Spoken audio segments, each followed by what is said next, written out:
আসছি পরের খবরে। সোনারপুরে জামালের বাড়িতে ট্যাঙ্ক রহস্য। ভোর রাতে জামালের বাড়িতে পুলিশের অভিযান। বাড়িতে তল্লাশির সময় ট্যাঙ্কের হদিশ পায় পুলিশ। 15,000 লিটার ট্যাঙ্ক, কিন্তু জল নেই। জলের ট্যাঙ্ক ভাঙার কাজ চলছে।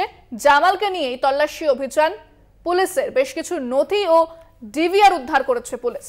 সোনারপুরে জামালের বাড়িতে ট্যাঙ্ক রহস্য। একটি ট্যাঙ্ক উদ্ধার করা হয়েছে এবং সেই ট্যাঙ্কে জল নেই। তাহলে কেন সেই ট্যাঙ্ক সেখানে রয়েছে?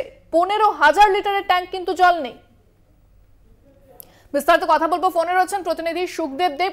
সুখদেব, কি বলছে পুলিশ? কারণ এত বড় ট্যাঙ্ক এবং সেখানে জল নেই, তাহলে সেই ট্যাঙ্কটি সেখানে রাখা হয়েছিল কেন?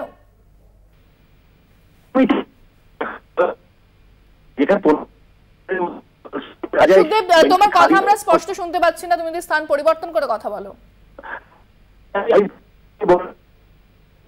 সুখদেব, আপাতত ধন্যবাদ জানাবো তোমাকে, তোমার কথা আমরা স্পষ্ট শুনতে পাচ্ছি না। সোনারপুরে জামালের বাড়িতে ট্যাঙ্ক রহস্য। ভোর রাতে জামালের বাড়িতে পুলিশের অভিযান।